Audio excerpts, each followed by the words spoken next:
The Watchers is a head scratcher.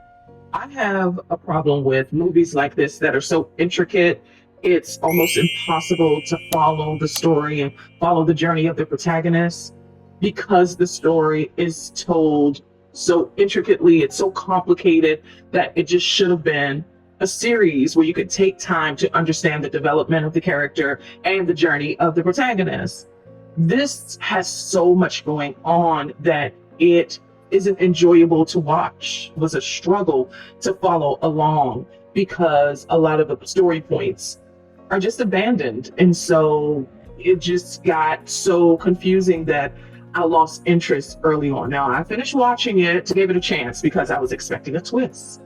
The director of this film is M. Night Shyamalan's daughter, Ishana Shyamalan. So I was maybe going to see if she followed in her dad's footsteps. It was such a chore to follow along. Ishana Shyamalan adapted this A.M. Shine's book of the same name that was published in 2022. She is the screenwriter, Ishana, of this film and the director. And Dakota Fanning stars. She is, I would say, grief-stricken after a traumatic event in her childhood. She and her twin sister are in the back of their car. Their mom is driving, and her mom is distracted by them in the back. And for a split second, as she is watching over her girls, she runs into the back of a truck, and it is a fatal accident. Her mom dies. The story development has so many loose ends because we're supposed to assume that Dakota Fanning's character is still grieving and dealing with this traumatic event, but it doesn't play out in any substantive way. So, for whatever reason, she's in Ireland.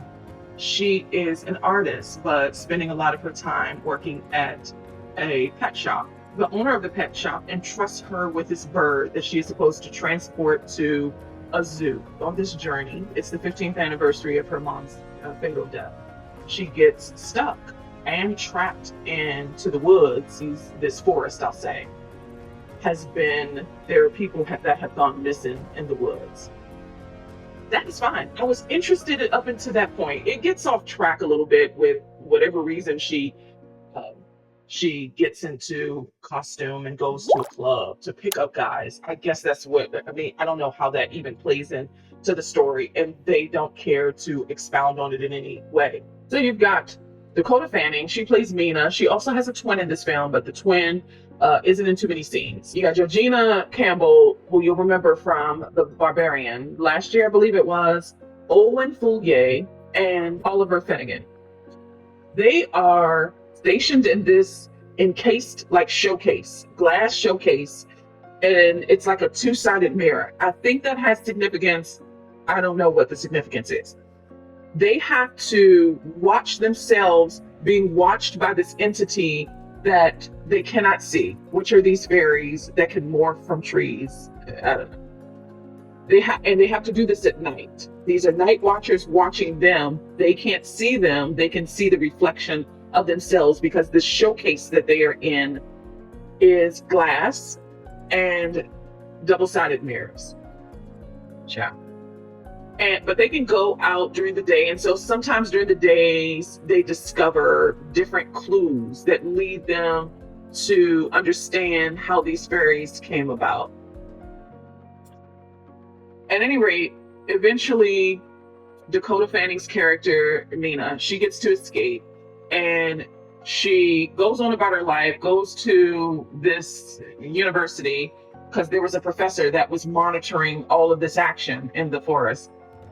She goes to, it's just a mess. I'm just exhausted trying to explain it because it doesn't make any sense. It probably makes sense to somebody. It didn't make much sense to me because there are just too many loose ends. The story is not cohesive. It's not easy to follow, even if they wanted it to be intricate, because I think her dad, M. Night Shyamalan, does have intricate stories. I think he tells stories better than this, but this is her first swing at it, so there's some grace there. But he tells it in a better way, even though there's some intricacies, because you can follow along and then get the aha moment with the twist. And I feel like with this one, because even though it was intricate, it wasn't told in a way where general audiences can really follow along and enjoy it. I was exhausted trying to figure it out. I was at first thinking, well, I got to see this again, but it's not that good of a story to see again. It looked beautiful, most of it did to me, but then when the fairies are morphing and they look like the trees, the CGI was a mess to me. I couldn't enjoy the film. I wouldn't recommend this film because it's just too intricate. I don't think it was a good adaptation. I think he needed more time to develop the characters because the characters seemed too one dimensional and they just weren't good characters to follow. The story could have been good, but the characters just, I lost interest really fast. I was bored. At any rate, The Watchers is currently in theaters this weekend. Are you planning to see it?